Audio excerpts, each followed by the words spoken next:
Greetings and salutations. My name is Jake Query. That is Derek Schultz. This is Query and Schultz, the incredibly creatively and appropriately named, charitably award-winning program here on ISC Sports Network. And Derek, for this particular show on ISC Sports Network, we are returning to, just like Scotty Weiss would say, we're returning to our roots, right? I don't understand what that references to. How do you not understand this? Because I'm back from COVID? No, nobody cares about that. We just discussed this. We're We returning are to our roots. To our roots. Yes. We are going back to a place that was a big part of the brand of this program. Because this is episode number 98. When you think of 98, you think of?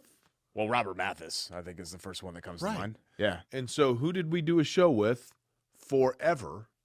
Oh, yeah, no, we did. Yeah, we did do a show for one season with Robert Mathis. Which Yeah. I keep doing this so that, like, there we There, go. yeah, there it is.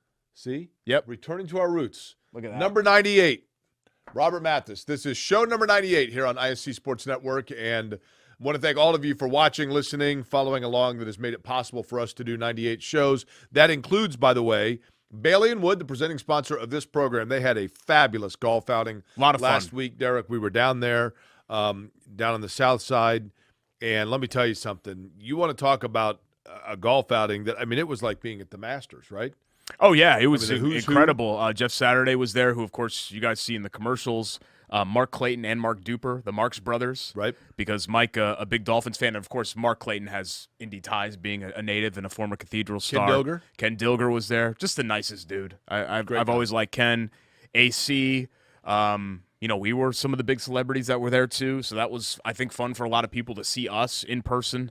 So, yeah, it was a great afternoon, raised a lot of money for great causes, too. So thank you to Bailey & Wood. Thank you to Mike for having us out. It was a lot of fun to be out there. There's a lot to talk about, Derek, because the Colts preseason is now underway, and that means it is time to overreact to everything and determine who is going to walk right into Canton and who needs to be shipped out of town, right? Yeah, you would think that people have seen preseason football before and know not to take too much into it. I think the most important thing from the preseason game is that you really emerge from Buffalo unscathed. You had the Isaiah Rodgers, I think, concussion. I'm trying to think. Wasn't there, like, Kiki Kuti had some sort of an injury? Yep. Okay, but that's really all that we're talking about as far as injuries are concerned. Would I have liked to seen the Colts number ones do a little bit better against Buffalo's twos? Sure. But offensively, they weren't running anything that they're probably going to run this Correct. season. They're not showing their hand at all. So they're running the vanilla of the vanilla. I don't even know if you would call it a scheme. I think they were just trying to look at a couple of one-on-one matchups and see, okay, Alec Pierce, can you win this matchup? We're going to run this play for you. Can you win this one-on-one here? And defensively, sort of the same thing. I treat it like an open practice, essentially. The game result doesn't matter. A lot of what happens in the game as far as, who looks good and who looks bad doesn't matter. The individual one-on-one reps, to me, are the things that matter. By the way, that's a nice shirt. You have a new shirt there? Yeah, Target. No, this isn't new. I wore this in episode 3, and I think I wore this in episode 44. So I haven't worn it in a while. Do you catalog these things? Yeah, it's important to me that I change up the wardrobe on the show. I don't want to keep going. Like you in that Robert Mathis picture, you love that shirt. You've worn that shirt on this show at least like 10 other times. And I want to make sure I have a pretty expansive closet. I want to make sure that I wear a variety of shirts.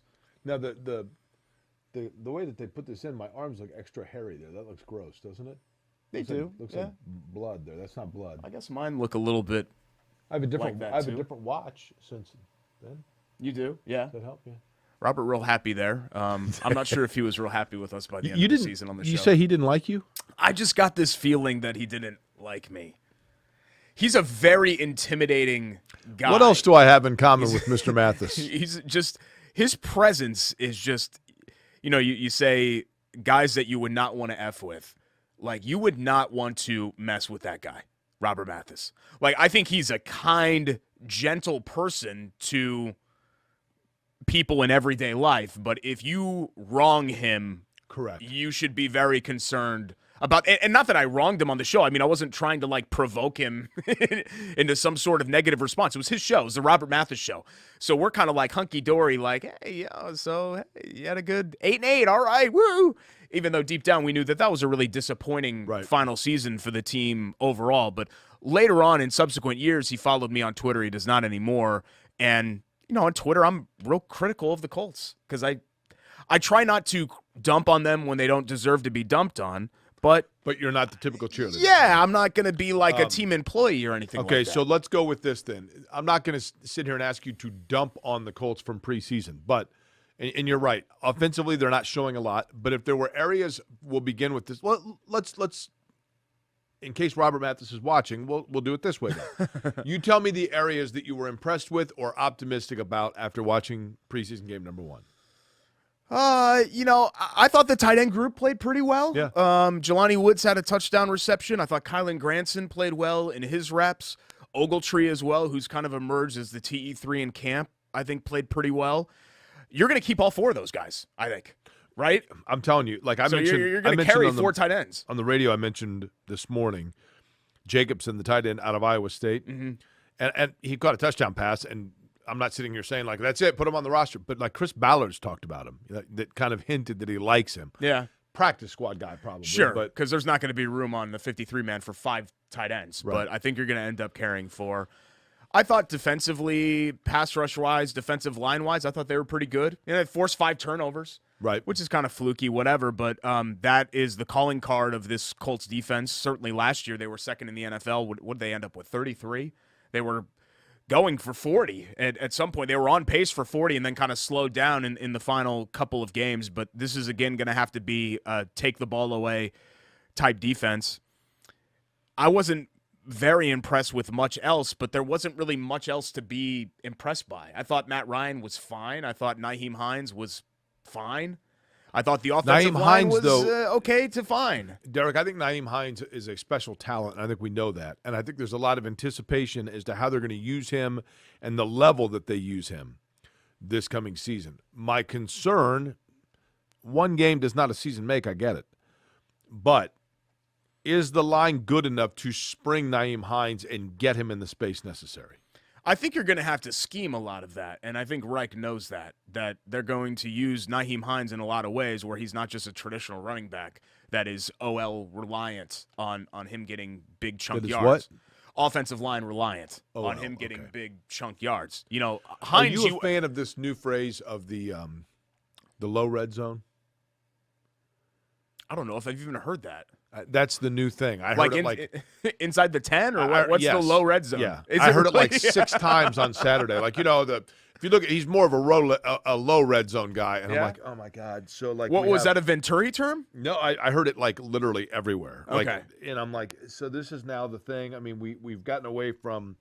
Remember RPO? Like once they invented RPO, everywhere you turn, people talking about RPO.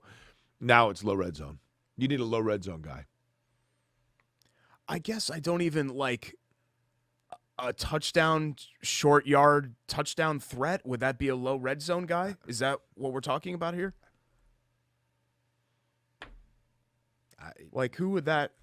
Who comes to mind for you? Like, is Zach Crockett a low end? I can't tell you. A low zone, red zone I cannot guy? tell you how much it actually warms my heart to know that there is a phrase that is so ridiculously D-bagged that even you don't use it. Can I ask you a question? Mm-hmm. Do you want to do a daily NFL-centric radio show? Or is this just something that you do to, like, pay rent? What do you mean? Because you seem to hate essentially everything. Catchphrases, jargon about the NFL, yet your job, your career, essentially is to talk NFL 24/7, 365. Derek, when you possess this kind of charm and skill, you can do a show for 3 hours about the stock market of Bangladesh if you wanted, and people would be just captivated, right? See, because I think a lot of what you do is sort of a show. Like, I know that you lack self-confidence because you constantly need me or somebody else to prop you up off the air. Like, was this good? Do you think this was good? Like, Jake's texting me all the time. Like, during the show, after the show, watching it tonight, like, was this good? Did I sound like I knew what I was talking about? And I have to, like, affirm that for you. That happens all the time, right? So, I want you to know that I do think that you have some talent and some skill. Well, thank you. Yeah. Just so you know, I am a little bit insecure about my physical appearance, which is why I prefer typically that they put both of us on the 2-shot. You would think that would see, like, right here, like, that's actually kind of a problem for you. What's that? That it's the 2-shot, like, because you've got this, like, stacked up right here, and then you've got this, which is just kind of, like, sloped, like, kind of like 50-year-old scoliosis type. 3 weeks from 50 right here. Yeah. Come on now. 3 weeks. God, are we that close? 3 weeks from 50. I remember your 40th right birthday. I mean, this T-shirt's from the Pan Am Games 35 years ago, for crying out loud. God. 35 years ago, and I was entering high school at the time. 50. I do remember 40. That's incredible. Right? Let's talk about some drawbacks. My parents forgot my 40th birthday. Remember, they thought I was 39. I remember that. Yeah. Let's talk about some drawbacks as well. It's one play and one rep, and we've talked about him a lot on the show. Paris Campbell, if he's healthy, I think he can be an effective player. Paris Campbell has to make the plays like that one that he did not make on Saturday because he is out of chances. This is his 999th chance. I will say this in defense of Paris Campbell. He might be out of chances, but the chances that he is exhausted are not because of lack of execution per se. It's not, but if you're going to be – the whole time, what have we done? We're giving Paris Campbell the benefit of the doubt. That's fair. The benefit of the doubt goes away if he's on the field and healthy and not productive. That's fair. That's the bottom line. I mean, you're right. Paris Campbell, a lot of his NFL career has been bad luck that has been outside of his control. I feel for him. It's a business, though. And this is what, year 4? If you don't hit this year, if you don't hit now, it's over for you, Derek, at least here. There were also a couple of plays with Alec Pierce. Again, I mean, very early on here, right? But there were a couple of plays at the line where he's not going against guys that are going to be playing on Sundays, and yet he couldn't get separation. I'm not as worried about – I understand that a lot of people are pointing to the separation. I'm not as worried about that because I think a lot of what the Colts do in the pass offense is going to be scheme-related. You're going to scheme guys open. I get that. Rub plays, whatever else, getting Hines out in space. I don't think you have to worry about Pierce and Campbell and, even Pittman, even though I think Pittman is – superior to all the other guys that I mentioned as far as separation is concerned.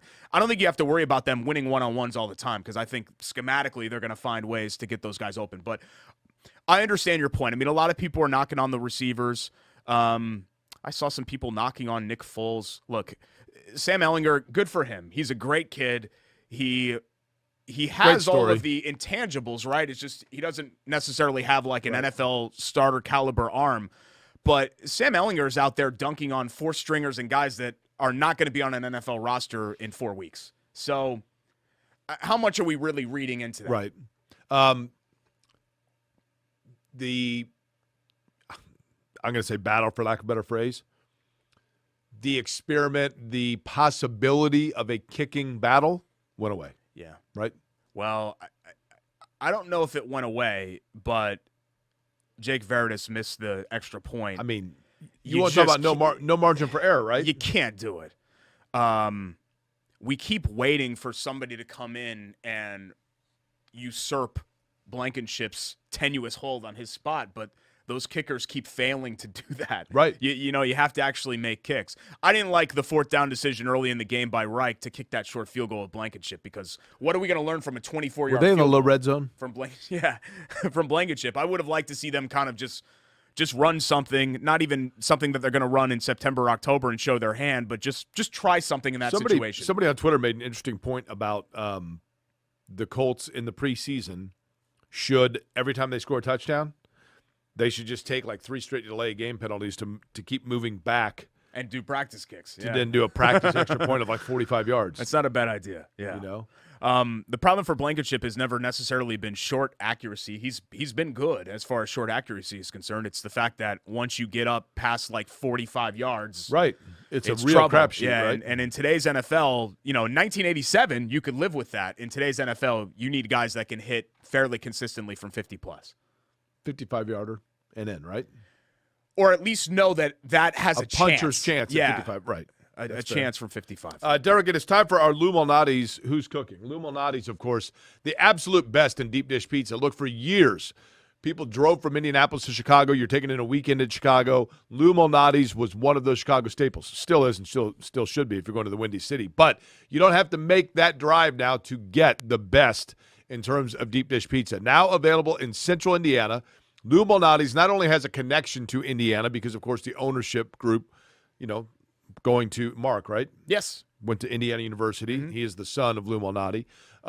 Now they're here in central Indiana. They're giving back to the community. They're involved in different charitable fundraisers for animals and other such things. And they have how many locations, Derek? 4, soon to be 5 here in central Indiana. Broad Ripple, our favorite store, which is Dine-In. Carmel, West 86th Street. 4th just opened a couple of months ago in Greenwood. And then Avon coming soon this fall. So the West tomato's side. Literally this big inside the pizza. Delicious. Fabulous. And we still have to try the wings. I keep saying I'm going to try the wings. I'm going to get with the Jennifers this week and see There's if more than one Jennifer? You and I, yes. A couple of Jennifers over there. Jennifer's my sister's name, by the way. Oh, I did know that, yeah. And see if you and I can do a lunch date for wings. You and me. Lou Malnati's, let me tell you something. If you question how good Lou Malnati's is, all you need to know is this. Lou Malnati's is so fabulous, so good, so desirable, so delicious that even I am willing to eat it with Derek. Just 2 best friends having lunch. No big deal. Yeah. Sam Ehlinger, we just mentioned him. He is my Who's Cooking for this week. Could have gotten down in the dumps mentally about the fact, look, he was never going to be the starter for this team, right? But he was QB2, and then he gets demoted because you bring in Foles, and then you also bring in Ryan as well. So now Ehlinger, the QB3, and you could see a guy maybe that affecting his mental. That hasn't happened here with Ehlinger. He's had a nice camp. And was really impressive in that game. He moved the offense. There was flow, 10 of 11, 2 tuds, threw one to Jelani Woods. Thought Ehlinger played well. Another one that could go into this kind of in the same grouping, and I'm not saying that he's cooking based on that he was like off and running and like a house of fire here, but cooking in terms of they are definitely warming it up and trying to get it going. Didn't take long for Bernard Ryman to get on the field, and then once he did, the Colts rookie left tackle, who I don't think is going to be the starting left tackle this year, but the thought process is that the kid from Austria, by way of Central Michigan, is learning the position so that they can then plug him in to be the long-term answer there. And from basically the second quarter on, he was on the field every single time. The Colts were giving him plenty of looks. Yeah, there were some guys that were on the field seemingly forever when you're like, wow, really? This guy's still in the game? But it's good to get live game reps even when it's a preseason game. No doubt about that. And my dad was like, should I worry about the score? And I was like, don't worry about the score. Who cares that they lost? Well, they got another shot here with Detroit, right? This is the game. This is the ultimate throwaway game. The second preseason. The starters aren't even going to play. Well, the starters will be working against the Lions in terms of the practice this week because will be they're going to be practicing together. Yes, Wednesday and Thursday. We're taping this right now on Monday. That'll be interesting. But the game itself, preseason game number 2, don't even waste your time. Preseason game number 3, Reich alluded to, I think it's Tampa, right? Correct. Reich alluded to them playing the starters a couple of different series, maybe all the way to halftime. By the way, one other thing in terms of the 2 Colts preseason games upcoming that are at home. Derek, a lot of people that are season ticket holders, I realize, either can't go to the games or they don't want to go to the games because they bought the season tickets and you get the preseason with it. If you have preseason home game tickets for the Lions or the Bucks, either one, I've gotten in touch with Indianapolis Public Schools, and people have been sending me their tickets. It's all electronic now. And I've been forwarding them now to an Indianapolis public school over on the east side in an area where a lot of kids there, some rough backgrounds. So a chance for those kids to be able to experience an NFL game and go with either a family member or a representative from the school, maybe like a mentor or somebody that's a positive influence for them, can take them to the Colts game. If you send me the tickets, I will send them on to IPS. We've already got it set up. We've already sent about 35 tickets over. So Jake Query, that's my name, JakeQuery, at me.com. Or as Derek, as I told you earlier, my 2 favorite people, Jake Query and me. Jake Query at me.com. We will get the tickets. You can do it all the way up until the Friday, this Friday, or if it's for the Tampa game, the Friday before the game, and we'll get them out. Yeah, great idea, and great to get those kids that experience. Actually, that was originally my idea to do that, to have people give away their preseason tickets many years ago, 7, 8 years ago. So I'm glad that you've taken that idea and run with it on your platform. No, I'm serious. Like, that's great that you've, you take a lot of my ideas, but this is one that I'm okay sharing with you. It's funny, when the first time that we talked about people taking a kid to a preseason game, and then you and I went to a game together, and people thought it was neat that we were actually putting our action putting our words to action. Yeah, that's right. With your gray hair, some people are confused about how large the age gap actually is. So they do think that. It's nice to see you taking your son to the game, right? That's not bad. We've got a lot to get to, including, Derek, did you finally bring food back in again? Hoagies and Hops. What are you doing? Hoagie and Hero of the Week. It's coming next. What is that? I got a Hog Island. Okay. All up in you, split out. Can't wait. Super geeked up. I'm going to get urbandictionary.com to find out exactly what was said. But I think what was said was, we have a good sandwich, and we'll tell you about it next. It's Query and Schultz, ISC Sports Network.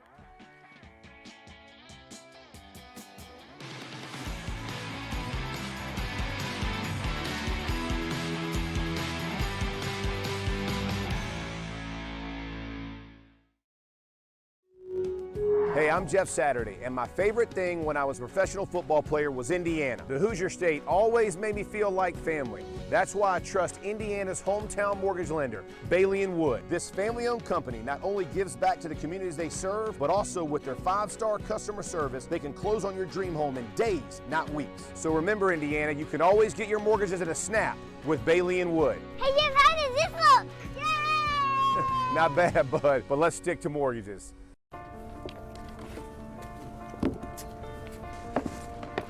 College wasn't built for me. It didn't care if I had to work a double shift. Or if my kid had a fever. Deadline's a deadline. I want to set the deadlines. I want to take tests when I'm ready. I want to take courses on my time. And speed up when I know my stuff.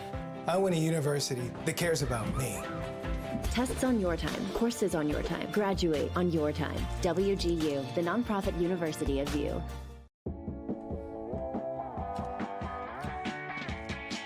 Welcome back, Query and Schultz, ISC Sports Network, episode 98. Thanks so much for joining us alongside Jake Query. I'm Derek Schultz.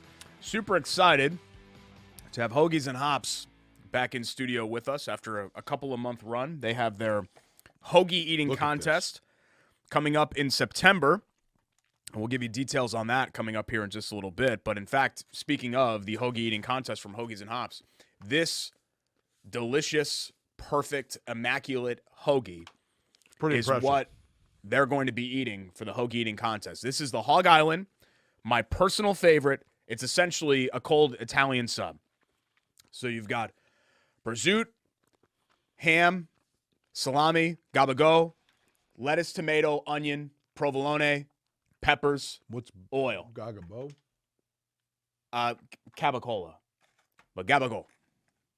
It's how you say it. If you want to sound smart and authentic, is how you end up saying it. Did you learn that from Joe Capiano? And it is our hoagie of the week. I'm sure Joey Cap loved himself some gabagool.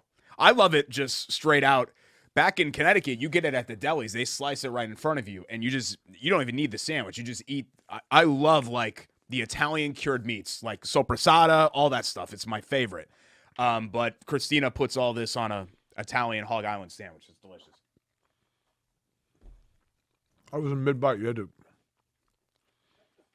It's so good. It made me curse, remember? Yeah, I know. I recall. Made me curse. Some people remember that. We just paid the FCC fine off like 2 weeks ago. We also have beverages here, right? And I've got, listen to that sound. I've got the black cherry, which I've actually never had before. Look at that fizz. You want a toast? I'm COVID negative. I tested negative this morning. Yeah, no thanks. You don't want because of Evan Birch? No, if you go in and buy it, it's a Birch buy. Oh, that's right. Was Birch By the patriarch of the family? Yes, he's Evan By's father. Evan By is what I'm thinking of, yes. Now, Evan By would have been the congressman like when you were growing up, right? Evan By was the governor of Indiana. He was the youngest governor in the country in 1998. Was he also a congressman? He went from governor to Senate, I believe. Okay. And then Birch By is Evan By's father. Birch By was one of the main driving forces of Title IX. Now, there was a thought at one time that Evan By was going to be a presidential candidate. Correct. Okay. He was a high presidential candidate. Like Dukakis election, or what would that have been? Well, he was the governor in 88 at the age of 32, and then the 92 campaign, he was the keynote speaker at the Democratic National Convention and was pretty flat. And his star Isn't it so funny how that peaked at that point. used to happen in politics? Totally. Like, Dan Quayle spells potato wrong, and it sinks his entire career, Correct. right? And now it's like none of these guys, you could do the dumbest crap ever, and you're just going to be fine. Was it Howard Dean with the and he was sunk, man. That was it for him. He was over forever. Our hero of the week for this week. Photo for Dukakis. Congratulations. I always thought for Dukakis it was John Lovitz. I always think of him from SNL doing that. Like, how am I losing to this guy? Hagerstown. First Indiana representative in the Little League World Series in Williamsport in 10 years. First since Newcastle back in 2012. And speaking of which, we actually got to see Hagerstown, our ISC crew, in Newcastle win the semifinal and then Indiana State Championship games. I believe they beat Jasper in game 1, and then was it Decatur that they beat? Okay, Decatur they beat in the second game. They walked off Kentucky. We can't show you that footage because ESPN owns the right to that in the regional championship in Whitestown. But Graham Vinson there, who just launched that homer, that was in the state championship game that ended up being the eventual game winner. He walked it off, roping a single in extra innings after Indiana actually blew a 3-0 lead to Kentucky to send Hagerstown, 1,700 people in East Central Indiana to Williamsport. Pretty cool. They got a kid with a long ponytail, right? They do, yeah. Yeah. It's a great team, and it's just exciting. I mean, I know from personal experience to have your town, like this isn't an Indiana All-Star team. These are all kids in Hagerstown that are now on the national stage. It's just like would presumably be a Hagerstown All-Star team, right? Yeah. Just like in Trumbull in 1989, like we had, in that given year, we had the best baseball players in the world in our town. And to have those athletes represent you, it's amazing. So to think that Hagerstown could join, when you think of the great champions of American sports, the late, great Bill Russell, God rest his soul, you think of him. Maybe you think of Tom Brady would be way up there as well. Trumbull, Connecticut. Hagerstown can add their name up to that How many American level? How many times has the American okay, I have a couple questions about this. Mm-hmm. We've gone over this before. I still don't know the answer. In the Little League World Series, you have how many teams are in Williamsport? I actually don't know the answer to that, but there are like 8 or 9 regional champions, I think. So my point I think being, like 8 or 9? But 10, 12? Other nations have their – so in other words, the other countries must start earlier with their tournaments. Yeah, there's a U.S. championship, and then there's only one international representative in the World Series championship. So all of the countries of the world compete in their own bracket, and then the Americans all compete in their own bracket. When I was a kid, it was always Far East. It was always a team from Taiwan. Yeah. Now, is that just because they won all the time, or was Taiwan the elected country that played against them? No, they would win the championship. Now, they go to Williamsport, too, and play Curacao and, whatever else, the other countries that qualify for the Little League World Series. Oh, and we just don't see that. ESPN puts those on, too. We don't see those so as in other much words, as the American So in other teams. words, right now, like Hagerstown will be playing against Reno. Yeah, there's a U.S. bracket and an international the diamond bracket. right next to it is Taiwan versus Bahamas. Yep. Okay. Yeah. And then the winner of the U.S. bracket plays the winner of the international bracket. That's right. Okay. Mm-hmm. Okay.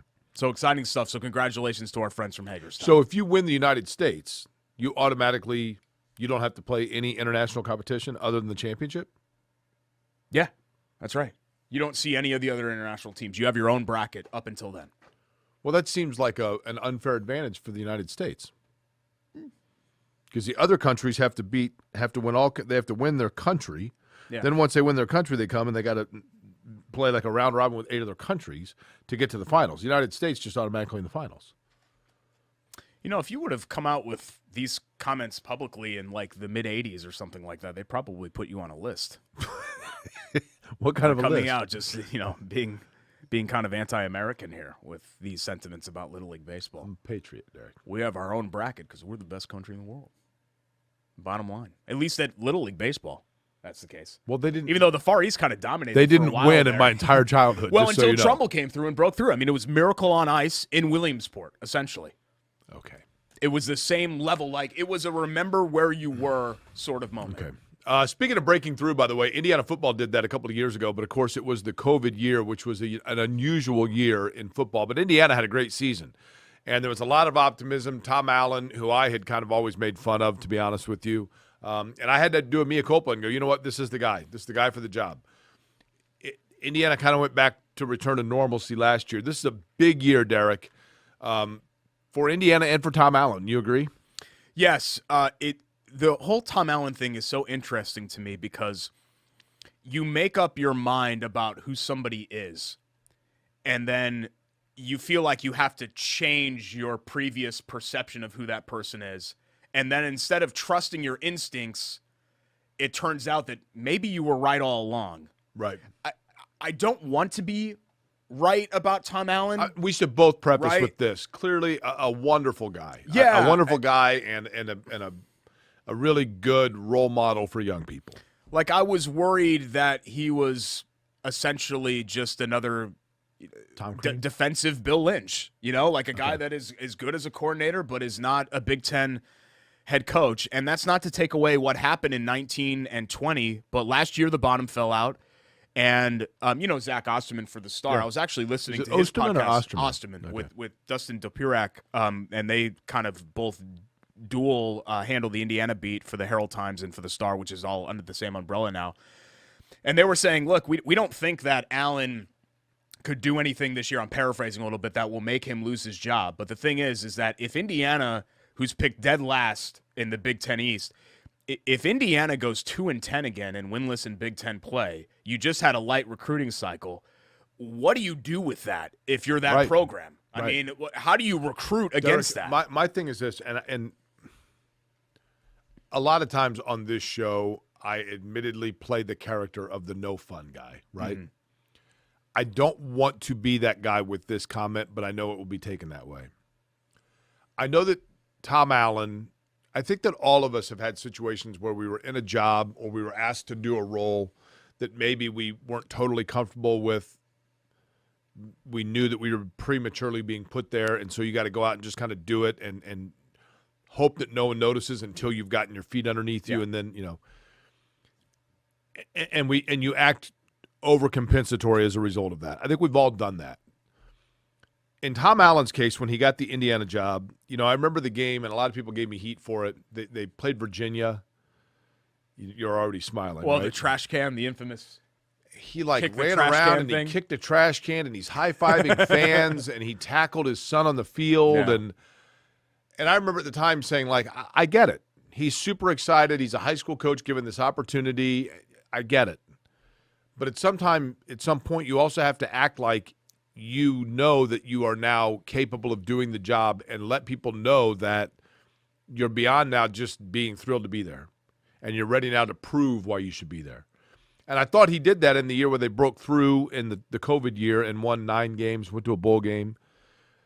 But then last year, there were times he was back at it again. I mean, he's sprinting onto the field and tackling guys and knocking them over while hugging them, and just over-exuberant to the fact that it's like, look, man, I kind of want somebody that can just kind of calm down and get control of the game in front of them. Yeah. And I applaud his enthusiasm, but to me, it only reinforces any stereotype that people have that he's in over his head and doesn't belong there. I just wonder if it's a little bit the dog caught the car, where for so long Indiana was kind of chasing, and then they win 9 games. They should have won the Gator Bowl, lost to Tennessee, but they come back and have that breakthrough season in 20 where they were essentially the co-Big Ten East champs, right? Ohio State goes essentially on a technicality to the Big Ten championship game. And then it's like, well, now what? Because all offseason it was, okay, we're here. And then almost immediately, that season barely even got off the ground. Starting at Kinnick in Iowa, it was a complete disaster. And then, you end up 2-10 and winless in Big Ten play. So while I believe, gun to my head, at the very least, Tom Allen can get Indiana back to where they were like the late Kevin Wilson years. I hope so. I hope so. 6 wins or something. I don't think there's any excuse for Indiana not to get there. Here's the thing. Tom Allen has guys on his staff that are really good football coaches. And I'm not saying he's not. But in the course of a game, I feel like a lot of times the arrows are moving too quickly for him, flying around. And he gets so caught up in the Tom Crean cheerleading level stuff that he's missing the nuances of the game. how many timeouts he has left, when to call a proper timeout, forecasting what the other team's going to do.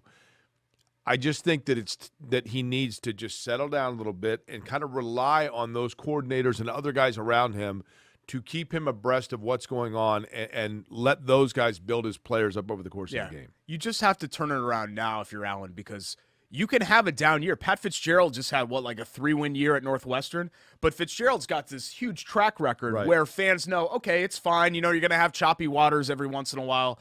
And but again, Jake, there doesn't seem to be a lot of hope for this season, because here are the 5 games to open up: Illinois, Idaho, Western Kentucky, all at home, at Cincinnati, at Nebraska.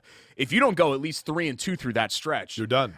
I don't know what happens there. Yeah. What's the gauntlet after that? Well, it's all the usual suspects. At Ohio State, Michigan State. You've got Michigan, Purdue, of course, in the old Oak and Bucky game. It's a backloaded schedule, but still, if you don't start well, then this season's never going to get off the ground again. And it goes back to my point. If a year from now we're again coming off a 2-10 or 3-9 Indiana year, how do you then stem the tide? I think you can stem it now if it happens now, but if another season happens like 2021, then I just don't see what hope there is for the future for a guy who's signed through 2027. Well, that's the problem. And is owed $30 million. There you go. There's your answer. There's your answer.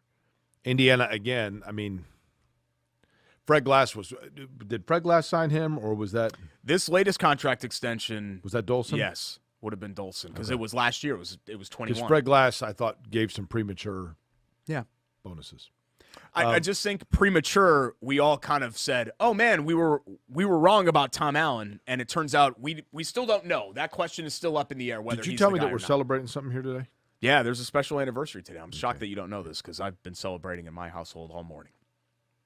We'll tell you exactly what that anniversary is next. Also, still some more features to get to, including Quick Hits, Chateau Kitchen's Buy It or Boldly, WGU Indiana Sage Move of the Week, and plenty more. Jake's not even going to wait for the commercial. Digging right back into the Hog Island. Here on the ISC Sports Network. Stick around.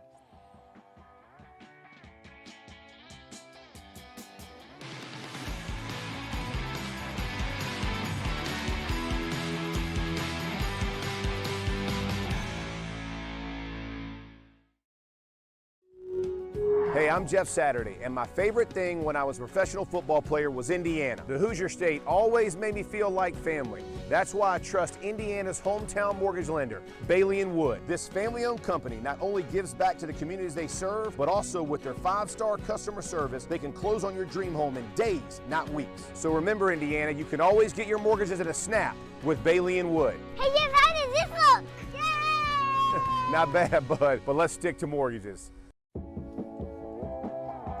Welcome back. We're in Schultz, IC Sports Network. Still digesting some of that Hog Island. It really is delicious. Really good. Hoagies and Hops at 42nd and Boulevard, hoagiesandhops.com. Again, I forgot to give the actual date. I said it was September. The Hoagie Eating Contest at Hoagies and Hops. 6th annual. It's September 10th, 2:30 p.m. Benefits HVAF of Indiana, Homeless Veterans and Families of Indiana. Winner receives a free 18-inch hoagie every month for a year, just $25 to enter. All you have to do is email Christina with a K, at hoagiesandhops.com, or register in person at the shop. And that's at 42nd? 42nd and Boulevard. Yep. Okay. Right there in Midtown, Southern Edge Nobody says Midtown. of Midtown. Lots of people say Midtown. No. Special anniversary today. We're taping this right now on Monday, So today's what? August 15th. Is this a personal or? Well, this is celebrated citywide, but it's definitely a personal sort of anniversary for us. Is this the day we started? Yeah. Really? August 15th of 2011, also a Monday, was the first ever Query and Schultz radio show on WNDE. So 11 years ago. So how long did it take for you to call or say to somebody like, I don't think it's going to work? 3 weeks. Was how long it ended up taking where I said, I don't think it's going to work. Because if you remember, very early on, I didn't have much of a presence. I was running the board and still kind of learning answering all of the phones calls and doing all of that. They said they were going to bring somebody in. They just never did. They just never did. And so I was focused on that while you were talking, and the ratings were like this. And then I started talking more, and we started seeing kind of this gradual climb. And then by the spring of 2012, they were like, oh, my God, like this show – is really taking off. And I said, well, taking off like a rocket ship? And our old boss, Buzz Casey, said, Hit records. Hell yeah, just like a rocket ship. And that's where the rocket ship kind of moniker came from, too. Buzz wanted us to play the hit records. Yeah, but Buzz wanted us to talk Colts 24/7, 365. Like, literally don't – he's like, maybe sprinkle in IU basketball if they do something significant, but that's it. Just Colts, Colts, Colts, Colts, Colts. He didn't want us to talk Pacers at all. And we were, like, banned from having baseball guests. You remember that? Yeah. Because the previous host had leaned kind of heavy into baseball. Kind of? And, and Buzz didn't like that. That's right. Yeah. Buzz was a good dude. I think he had been to way too many concerts in his life. But Buzz was a good guy. You know what? Changed my life. Give Buzz this, kidding aside, Derek, give Buzz Casey this much. He was the first person. He really did. He hired both of us. We've both told the story a billion times without really telling each of us that the other one was going to be doing it with, that we would be doing it together. And even with that, he thought the combination of the two of us would work when no one else did. Yeah. And he put it together and basically threw us out there and said, all right, figure it out yourself. And just let us do it. We really, for the most part, I know we mentioned the stuff that we were banned from doing and all of that. We really did have, like, basically complete creative control over the show. And, it was great. And that was important for me to have. I didn't want to do somebody else's show. I wanted to do our show. But, yeah, we had no idea what we were doing. The worst part, again, if you're a longtime listener to this show, you know this story already. But the worst part about starting that show Monday, August 15th of 2011, was we were literally 48 or 72 hours removed from one of the worst tragedies in city history, which was the State Fair stage collapse, where I think a dozen people lost their lives. Yeah. So we're getting on the air on Monday after that with this huge black cloud hanging over the city, and we're like, hey, we're the new guys. Get excited about the radio show. And I just remember that being a real challenge. Like, how do we balance that? Is it even appropriate for us to get on the air and try to do the show? You know, our show, if you look back, and for those that have listened to us or followed us along since then, we very much appreciate it, and it is fun to do, and it allows us things like going out to the Bailey and Wood golf outing and seeing Mike, and, it's great. But let's be real. This show just was kind of plodding and plugging along and trying to find its footing, and I'm thinking to myself, I don't know if this is going to last, and, I'm going to be right back to square one, and then, I don't know what you were going to do at that point, go back to smoking cigarettes and painting houses or something. Yeah. And then Party Man Nick called in. Mm-hmm. And when Party Man Nick called in for the first time, and all I know is you say, I look at the little screen and you were call screening and you said, it said Nick with an exclamation point. And so I take the call on the air, line one, who's this? And then the infamous and now beloved, hey buddy, what's up? And it was Nick, and you and I both thought it was. I mean, I think you even said, "Now was that one of your buddies calling in to help out the show?" I thought it was one of the North Central guys. And then about 2 weeks later, he called back, and you had Nick with like two exclamation points, and that was when we dubbed him Party Man Nick. And then from there, we were off and running. And the different characters and people that we met, what's happening, Todd, and Turnbuckle, and it's great. Yeah, it's sad. I mean, Party Man Nick has since passed. Buckeye Mike, Tommy Boy, Segerson. We had a lot of great personalities. And Derek, we should also mention while we're reflecting, just last week, maybe 2 weeks ago, Larry from KSR, who you know as well, Larry Kramer, Larry's father passed. And listen, Larry had us doing our show at his he was probably the longest standing sponsor and supporter of our show. And we had a great time for years doing our show there at KSR. And his dad would always come in. Yeah, Rod. When we were doing our show on remote, his dad would always stop in and see us. So he was kind of like family to us as well, right? Absolutely, so, good long life and one full of, love and happiness, but certainly at this point, I guess, delayed condolences to the Kramers. Yeah. I mean, it's great to look back. I know we're talking about some sad things here. To look back on the radio show because it'll always be special to both of us. I mean, it launched my career and it saved yours. So it's really, okay. It's had a huge impact on both of our lives and careers.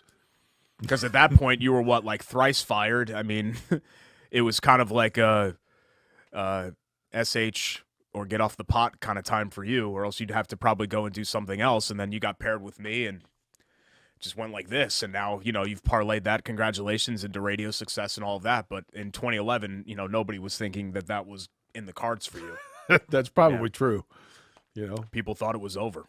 So that's probably true. You're welcome. Time for our, what are we doing here? WGU. We did love that play, didn't we? No, we didn't do love that play. We could do WGU. I see Sage right here. Okay. WGU, which is Western Governors University, by the way. WGU, Indiana, is the largest online accredited university. That's correct. Whether you're thinking about going back to school to complete a degree that you have sitting on the table, those credits, by the way, do not expire, or perhaps you're thinking for the very first time about becoming a college student, no problem. Or job certification. You need certification at work. That's what WGU is here for. You can work on your schedule, on your time at wgu.edu/Indiana because ambition never rests. And if you have that itch to continue your education or to begin secondary education after high school for the first time, WGU is here for you, the largest online accredited university in the state of Indiana. They bring us our Sage Move of the Week. Every week, Derek, your nominee is? Well, we're talking about getting old. Serena Williams announcing right after the show last week, so this was actually early last week, that she is going to be walking away or evolving from women's tennis. The U.S. Open this year could likely be her final tournament. 23 Grand Slam victories, so she's just short of the total of 24 for Margaret Court. But she hasn't won a Grand Slam since 2017, tore her hamstring last year, has had kind of a lot of bad luck the last couple of years. But, man, an incredible. Pound for pound, certainly at her peak, the most dominant, not only player in tennis, but in sports at her peak. That may be the most dominant career of my lifetime, right? It'd be way up there. I mean, it would be hard-pressed to find, Edwin Moses, I guess, would have been in the latter part of his career in my lifetime. But in terms of a dominant career, pretty unbelievable. Yeah, I mean, Michael Phelps. He'd be high up there. Tiger. If you combined all three of the men's superstars, Fed, Djokovic, Nadal, I mean, it's all her career mirrors those, essentially, with how dominant she's been. The difference is that she never really had a peer, somebody that was on her level. She is Venus's little sister, correct? Yeah, that's right. Venus is older. Because I remember when Venus was the first one to hit the scene, not for very long before Serena caught up and passed her, but, it was like Venus was unbelievable. And then boom. Some people shared some articles back from like 2006. I guess there was kind of a time where Serena's rise kind of plateaued. And it was like, oh, is she done? And I'm thinking 2006, man, that was 15 years ago. Yeah. And look at all that she's done since. That's 16 years ago, Derek. Congratulations to How about math? Wow, you're right. Do you want a basic math class available to you at wgu.edu/Indiana. That's wild. So congratulations to Serena Williams for that. You look like you just got tired all of a sudden. Well, I did actually. Speaking of WGU, I went out with Corey Elliott last night. Oh, did you really? Yeah. After I was already on the south side after wiffle ball. Go to Texas Roadhouse? Went to Wits Inn down in Whiteland. Oh boy. Yeah, they still let you smoke inside there. I don't smoke anymore, but and had fun with Corey last night. So I'm a little. I have a piece of Astrodome for him. Yeah, he said that. He mentioned that. He said, "Please remind Jake, I want my Astrodome turf," and I said, "I will remind him of that." Okay. We're going to do quick hits next. What is this? Is this segment 3? I've lost track of time and everything. Yes. Let's do quick hits next. We'll get our Love That Play. Speaking of why I was on the south side, big moment in the world of wiffle ball yesterday. Really? That's going to be the subject of our Love That Play. And Buy It or Bull Bleep to wrap up the show as well. All right. Corey and Schultz continues here on the ISC Sports Network.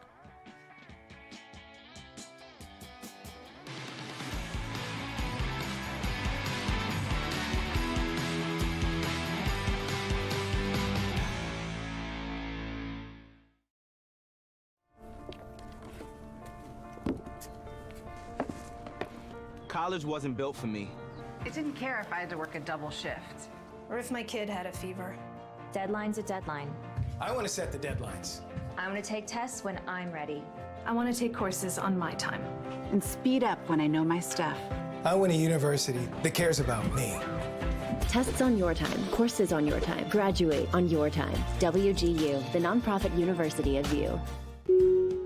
Hey, I'm Jeff Saturday, and my favorite thing when I was a professional football player was Indiana. The Hoosier State always made me feel like family. That's why I trust Indiana's hometown mortgage lender, Bailey & Wood. This family-owned company not only gives back to the communities they serve, but also with their 5-star customer service, they can close on your dream home in days, not weeks. So remember, Indiana, you can always get your mortgages at a snap with Bailey & Wood. Hey, Jeff, how does this look? Yay! Not bad, bud, but let's stick to mortgages.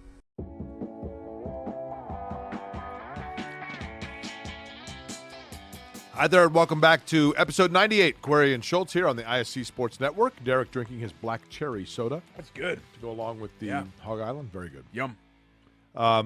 Derek, you had mentioned that for Love That Play, we're going to go back to your roots a little bit.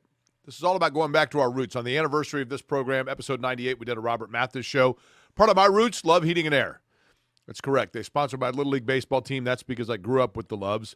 Love Heating and Air has been around for over 100 years here in central Indiana. Think about that. Over a century in business. Jake, how do you last that long in business? Very simple. You have a great product, check mark for Love Heating and Air. You have knowledge of that product, goes without saying, over 100 years. You think they probably know what they're doing, right? You have a great commitment to customer service.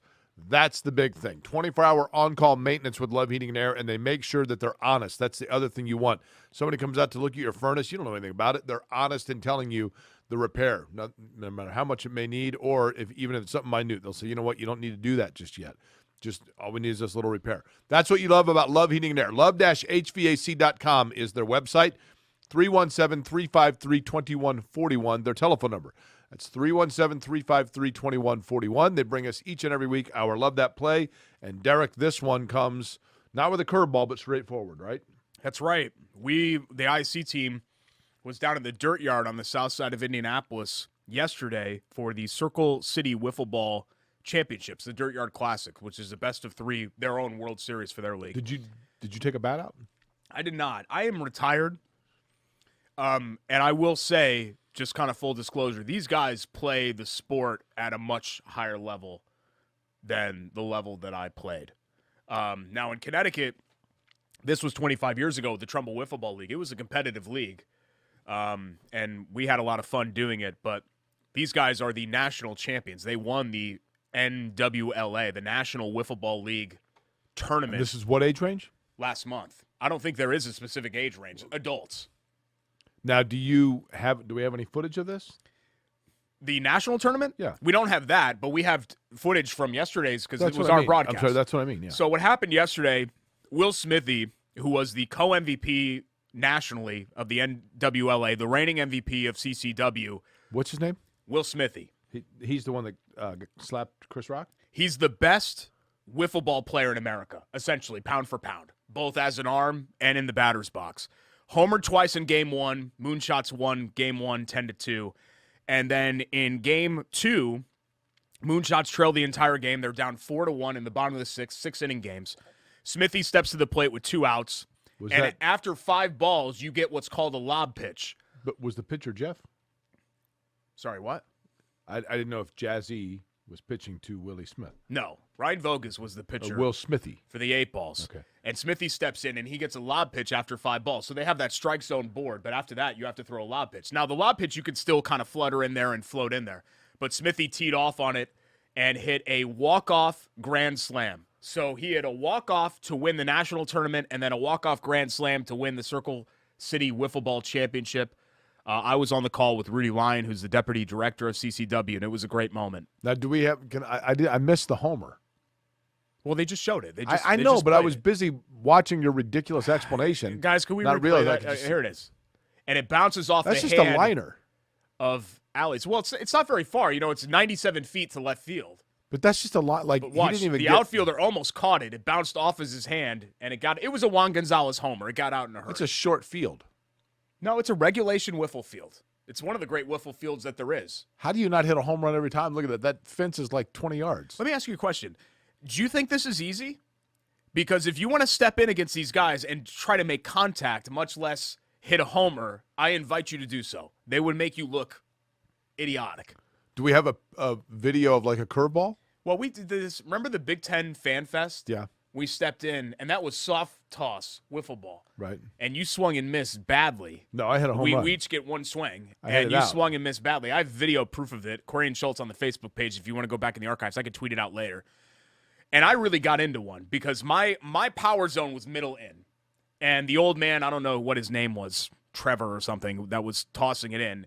He got into my power zone, middle in, and I turned on it and just launched it. I almost launched it out of the convention center. Luckily, there's a roof on that thing. And it's just kind of an example of somebody that knows the sport and was an accomplished player in the sport and someone who thinks that they can do it. Can I bring the ketchup bottle bat? No, those are illegal. Skinny, yellow bats. Now, you can have your own bat, but it has to be the skinny regulation wiffle bat. What if they find out you're like weighting your bat? Well, we used to tape ours. They don't allow that in Circle City Wiffle. So we used to put duct tape or electrical tape on ours. I wouldn't go too crazy, but I would extend the barrel a little bit with duct tape. Right. You know, it's actually duct tape, I think. Yeah, duct tape. But people think it's duck. Like, meh, meh. It's duct. Duct tape. D-U-C-T. Yeah, duct tape. But you're not enunciating the T. You don't have to. It's duct tape. But it's a double T. It's duct tape. No. It's duct tape. No, nobody calls it duct tape. Just like it's not a refrigerator, it's a refrigerator. You don't have to enunciate every single word. You should. Yeah. You're a broadcaster. Or every single letter. It's duct tape. So congratulations to the Moonshots, Will Smithy. It was awesome just to be in his presence. He actually did the post-game interview with us, and he put the headphones on. He was very sweaty because he'd also pitched. And on the ear cups, I had the sweat of the champion on me after that. So that was a special moment for me to have the sweat of an athlete of that caliber on my skin. Okay. Love-HVAC.com, by the way, for our friends that love that play. Ready for quick hits? I've never been more ready in my life. Quick hit number one. High school football kicks off this week in the state of Indiana. Hail our Panthers, baby. You can check out our lineup, ISCSportsNetwork.com. Defending 6A champ Center Grove opens against former now conference rival Warren Central. Isn't it weird to think that they're not in the same league anymore? Because Center Grove was in the MIC, right? That started in the late 80s, yeah? When you were in high school. Carmel plays Louisville Trinity, which is Rondale Moore's alma mater. A great program down in Kentucky. Cathedral visiting Lafayette Jeffs. Just some of the week one standout games. Who does North Central have on the slate? I have no idea. Okay. Yeah, you can go to Harold's site. Go North Central regardless. Yeah, no idea who they play. Albert Pujols, just 11 homers away from history. 2 bops on Sunday. Here's the question. He is closing in on 700. Mm-hmm. He is 4 behind, or no, he is 6 behind A-Rod for 4th all time. And I don't know this. Greg may know. You may know, Derek. Has Albert Pujols definitively said that he is done at the end of the year? Is this? I don't think so. Has he said that? I don't know. I don't think he has. So what did he get? Was it a 1 or 2 year deal when he came back to St. Louis? Oh, I have no idea. I could look up his contract right now. I'm assuming it was a 1-year deal, but let me look it up. Because if he leaves like at 696, do you come back for another year just to get 700? I think you have to. This is it? So he has said this is it. Yeah. Okay. Did I miss that? I mean, it's going to be really hard for him to get to 700. Yeah. Because he has 10 homers this year. I know he homered twice on Sunday, but just 10 this year. But it stinks that you would be so close. Like even A-Rod, I don't know if people realize how close he ultimately came, and that's with a steroid year-long suspension and everything else. Well, Pujols is like 52. That he had in there, yeah. But because that 700 club is just 3 people. Yeah, it's just Bonds, Aaron, Ruth. That's it. It's pretty only people elite. in there. Yeah, and no other active player. The only other active player over 500 is Miguel Cabrera, who is also just kind of playing out the string. You know the guy in the home run list that is the most underrated and overlooked? Jim Thome? Yes. Yeah. He had like 650 home runs. Yeah, it was crazy. Yeah. Nobody talks about that guy. Yeah. Yeah, he just never really was a star level guy. Like I'm going to the ballpark to see Jim Thome. You know, I don't think anybody I like ever to really call him said Jim that. Thome. Yeah, we used to make fun of him. My cousin's neighbor used to say Tahomey, and we need to get more Tahomey rookie cards. Like his 92 Donruss was his rookie card, I think. Tahomey. And we never corrected him because we just thought it was hilarious. Because back before the internet days, unless you were like watching Indians games on TV, Who called him that? My cousin's neighbor. I don't even know what his name is. I think the actual last name, just like your buddy, was Angle. I think that was their neighbors were the Angles, but I don't know. The kid that I'm talking about was 4 years older than me because he was my cousin Joey's age. Okay. Jim Tahomey. That's what he'd say all the time. Time for quick hits? Well, we're still doing quick hits. We're in the middle of quick hits. Oh. Yeah, we're in the process because the Pujols one was one of the quick hits. That was, okay. Third and final quick hit. Sorry. An overdue library book has been returned after 75 years in New Jersey. A New Jersey library said a former patron recently returned a book that he had checked out. The Great Gatsby? The Jersey City Free Public Library said Bob Jablinski, 89 years old, checked out Odin Rudolph's book, Hitler.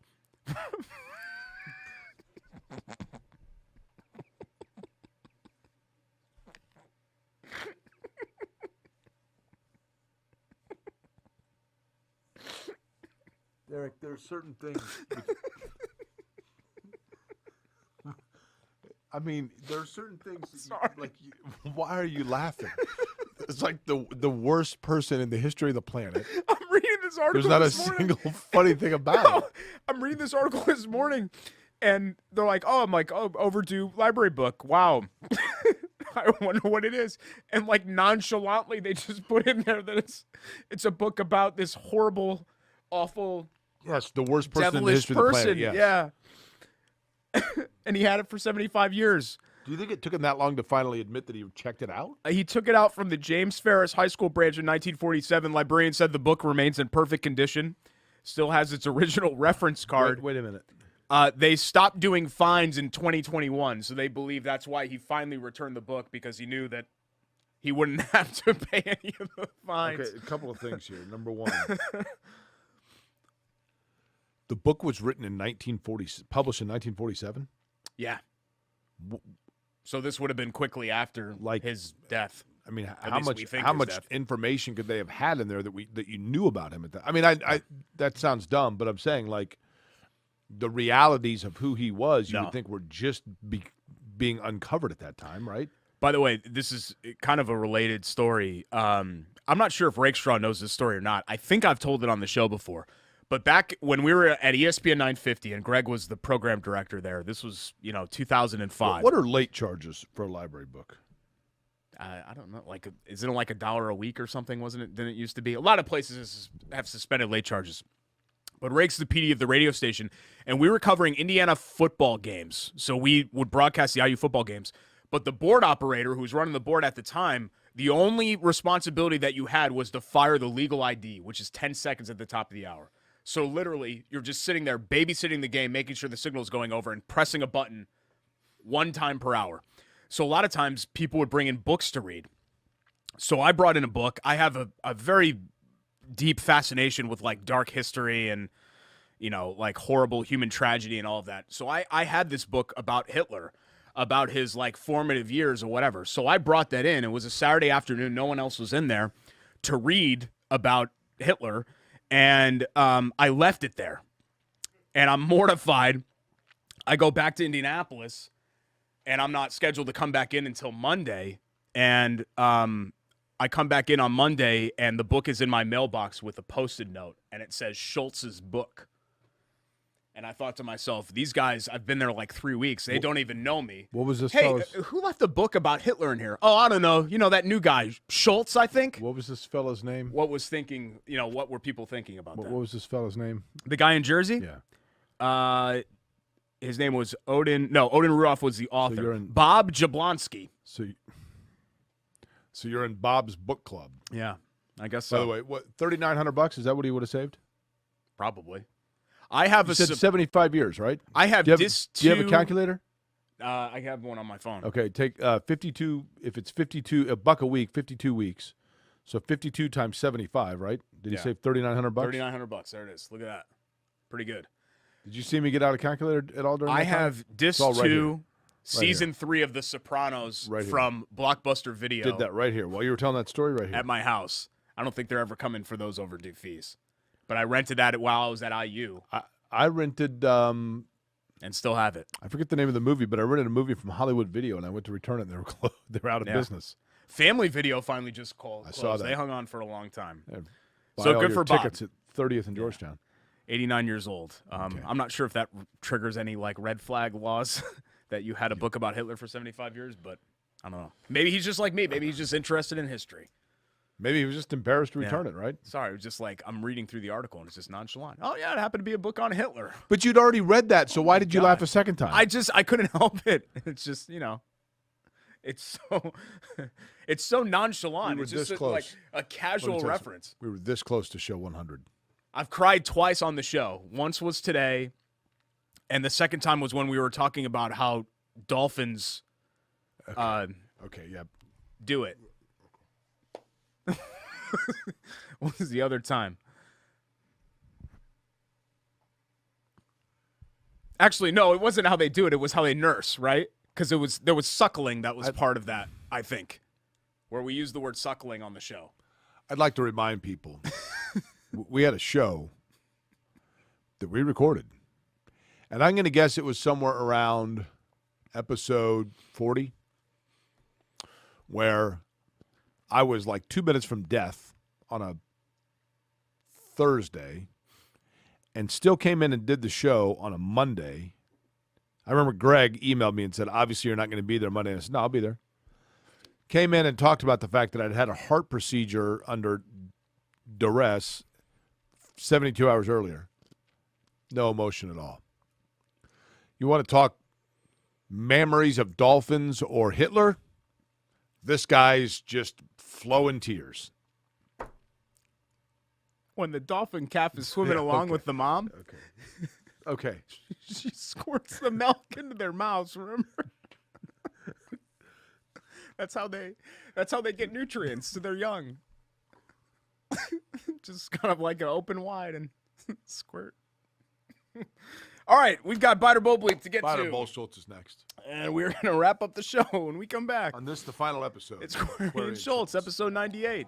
Thanks so much for joining us here on the ISC Sports Network.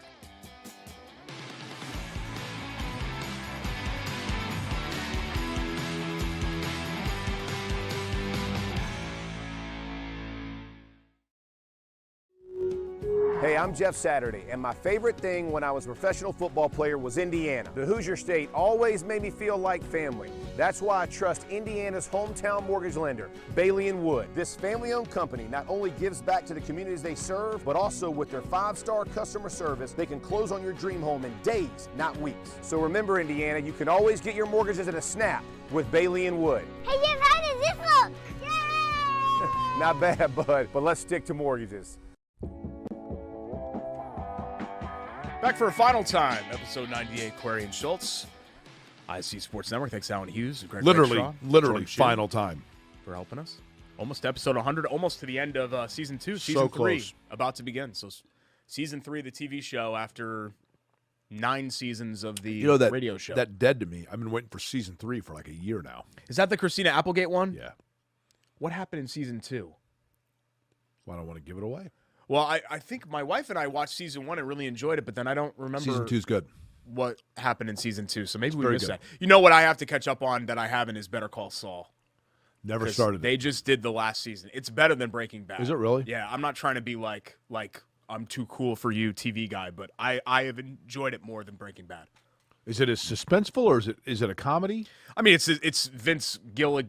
Is that his Well, I name? know who's- yeah, it's the same guy. So it's very similar to the drama. And let me all ask that. you: Does he come off like a sympathetic character, or do you really dislike him? He comes off sort of like a Tony Soprano type. I mean, nobody really. Tony Soprano's a horrible guy. Like, I don't think Bob Odenkirk Saul is a necessarily a terrible guy. I think he's just a kind of a selfish guy. He reminds me of Bro. A little bit, yeah. Yeah, I can see that. One of our former sales guys back in the radio days. Time for Chateau Kitchens. Who it is? Biter Bowl Bleep. We got our basement proposal last week, and it's really just incredible. Megan did an amazing job of designing everything and kind of taking us through, okay, this is what this is going to look like. This is what that's going to look like. So we're in the process of potentially tackling that project with Chateau Kitchens. If you have a project in your home, whether it be a kitchen, anything on the interior of your home, but kitchens obviously are what they specialize in Chateau Kitchens. ChateauKitchens.com. You can see some of the before and after pictures for yourself at Chateau Kitchens on Instagram, at Chateau Kitchens on Facebook as well. And they bring you our Biden Bowl Bleep every single week on the show. As soon as they get done with everything in your house, you like them so much, you're going to have to move. and just have them do a whole nother round of projects. Yeah. You're damn right. That's what I'm going to do.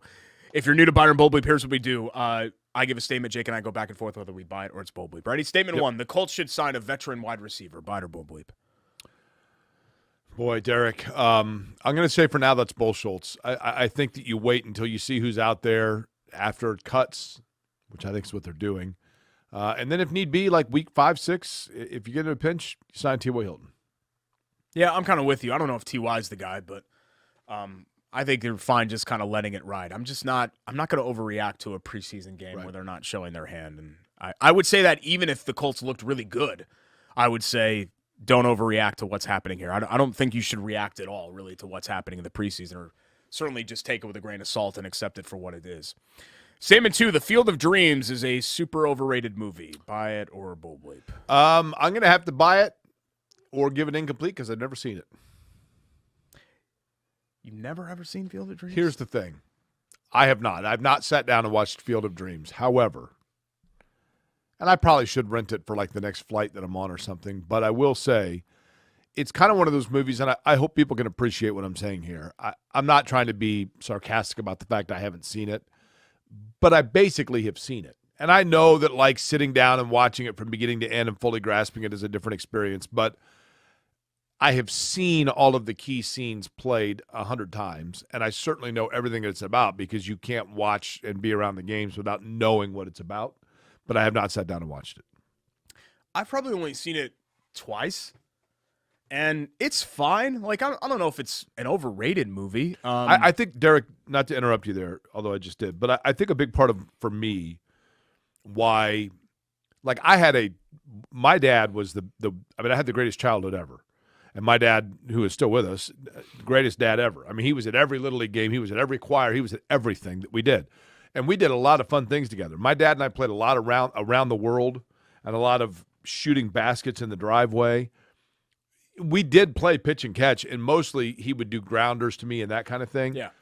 But for me, the childhood bond of my dad through sports participation was my dad shooting baskets with me out in the driveway and playing around the world and playing horse.